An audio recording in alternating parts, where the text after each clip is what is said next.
Hello, everyone, and welcome to a story that might just redefine leadership, grit, and the power of hearing the unheard. What would you do if someone stood up and told you the system you fought for had abandoned them? Most would dodge, some would quit. But Pete Hegseth? He did something no one saw coming. Today, we've got a real-life moment that started with anger and turned into one of the rawest veteran stories in years. Stick with us, because what's about to unfold is something you've got to see to believe. The room crackled with tension. Atlantic Liberty Hall in Charleston, South Carolina, wasn't built for quiet policy chats. It was a tinderbox ready to ignite. The double doors banged open, and Pete Hegseth strode in, his boots thudding against the polished wood floor. No suit, just a black polo stretched over his broad frame, dog tags glinting at his neck. The crowd, veterans, families, a few reporters filled the space, their restless energy humming under the high ceiling. Outside, signs waved in the heat. Veterans deserve respect and end the wait. Inside, the air was heavy with doubt and hope. Pete hit the podium, a battered notepad slapped down in front of him. He gripped the mic, his voice rough and unpolished. "Afternoon, folks. Thanks for showing up. I know the VA's been under fire lately, and I'm here to cut through the noise, give you some straight talk and a real plan." Straight talk?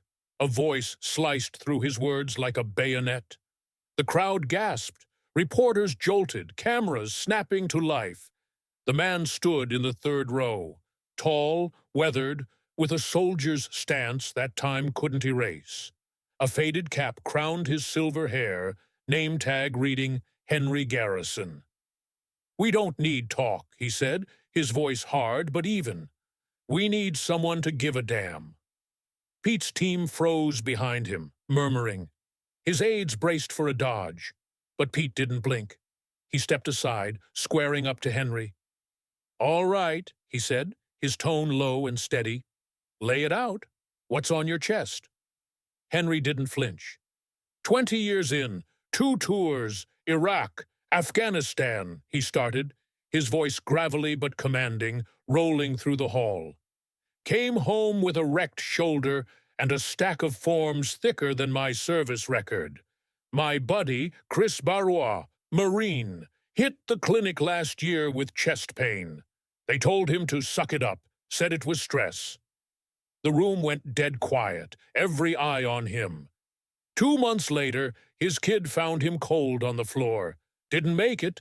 No apology, just sorry, the board's backed up. Murmurs broke out in the back. A reporter's pen froze mid-stroke. Pete's grip on the podium tightened, knuckles whitening, not in pushback, but in recognition. Henry kept going. "We're just digits to them now, uniforms off, and we're ghosts. Be patient, they say. Funds are tight. Wait your turn. How long's too long when you're dying?" The crowd rumbled, a wave of nods and grunts swelling. Pete locked eyes with Henry, his jaw set. "You're damn right," he said, his voice cutting through. "That's not a glitch. It's a gut punch to every one of us who served." He spun to his team. "Get me a phone, now!" A staffer scrambled, thrusting a cell phone into his hand. Pete took it, his movements sharp. "Who else?" he barked at the room. "Who's got a story like Henry's? Stand up, let's hear it." The room held its breath. Then a woman in her 50s rose, her voice shaky but firm. "Linda McRae, Army, 2 tours," she said. "My disability claim's been rotting 4 years. My husband died waiting for his. No one said squat." A guy with a walker hauled himself up. "Applied for hearing aids 3 years back. Still deaf as hell." A younger woman in the back choked out, "My dad's file got lost in a move. He's gone. No answers." One by one they stood, 10, 20, more. Pete grabbed his notepad, scribbling fast. Names, dates, screw-ups. Pages filled, ink bleeding as he pressed harder. Henry watched, arms crossed, muttering, "That's it." That's truth, hitting the walls. Linda edged closer to Pete, wiping her face. "You wanted cases," she said. "You've got a damn battalion now." Pete shot her a look, not a grin, but a nod of steel. "Then we march like one." He slammed the phone on the podium, dialed a number off Linda's crumpled VA letter, speaker on. "What's your regional office?" he asked her.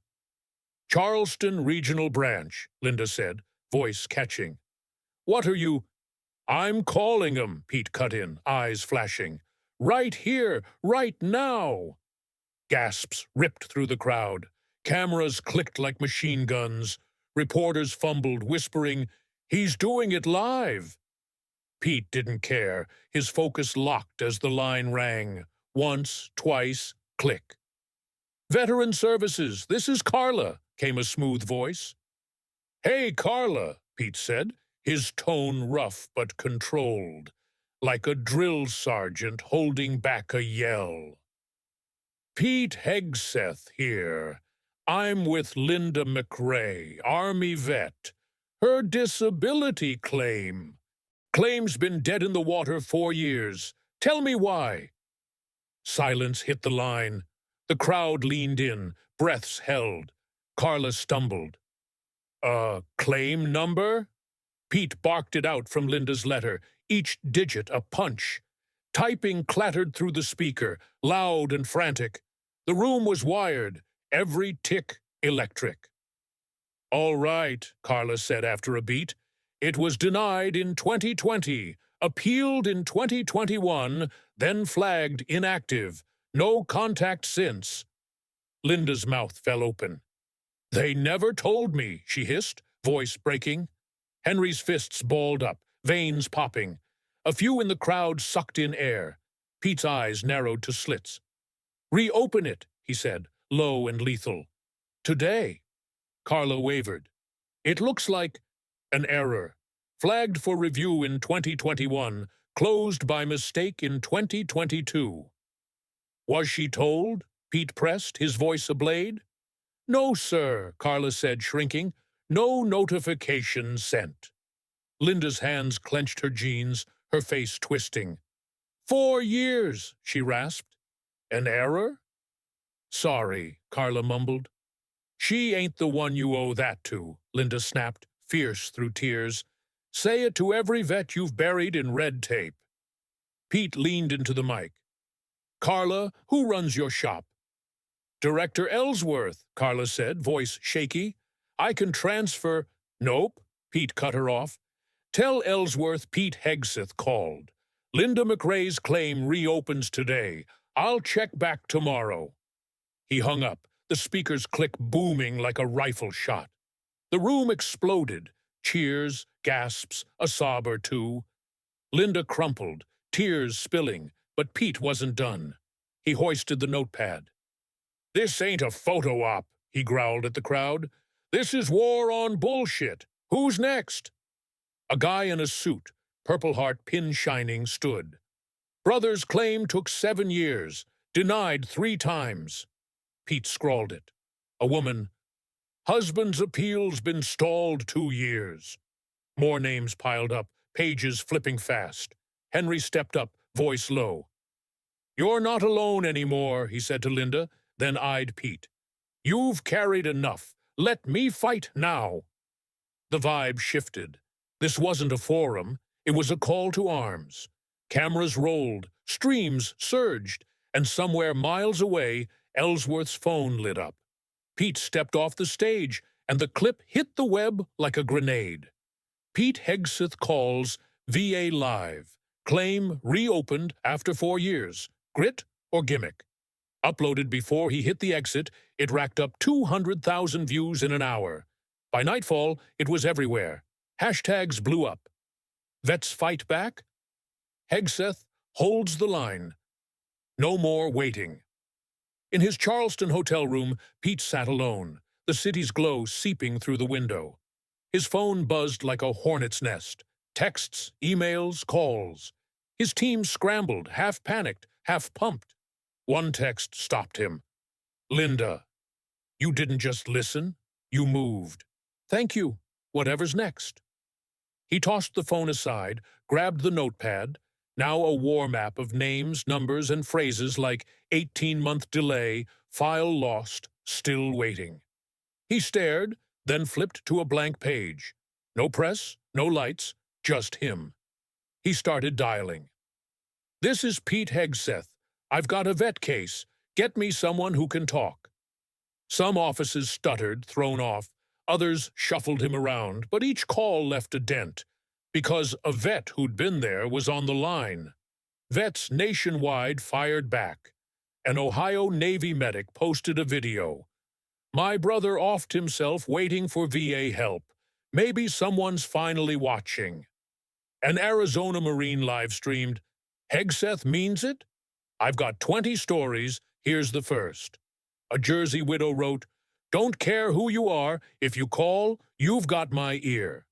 Critics bit back, called it a play, a vet prop.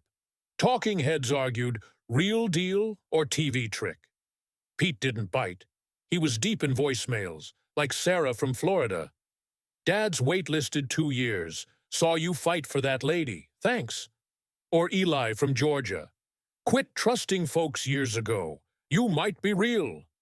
Then the email dropped. "Mr. Hegseth, testify at the Senate hearing on VA delays." He read it thrice. This wasn't just trending. It was a march to D.C. The Senate hearing room was jammed. Suits, vets, press.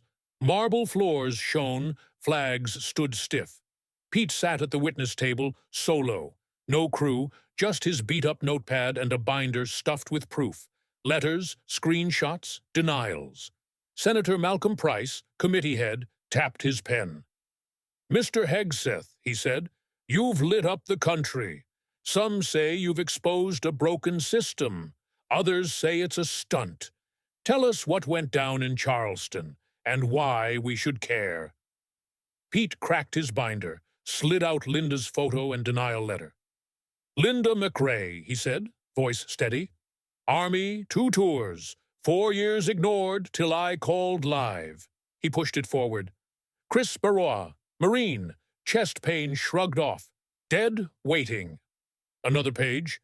"Tommy Newman, Vietnam, prosthetic infection. 8-hour delay cost him big." His eyes burned with every name. These folks aren't pissed 'cause they're impatient. They're pissed 'cause they're erased. Price shifted. "You're not in office, Hegseth. What's your standing to fix this?" "Don't need a title," Pete shot back, staring him down. "I've got the facts. This system's supposed to serve vets. It's screwing 'em instead."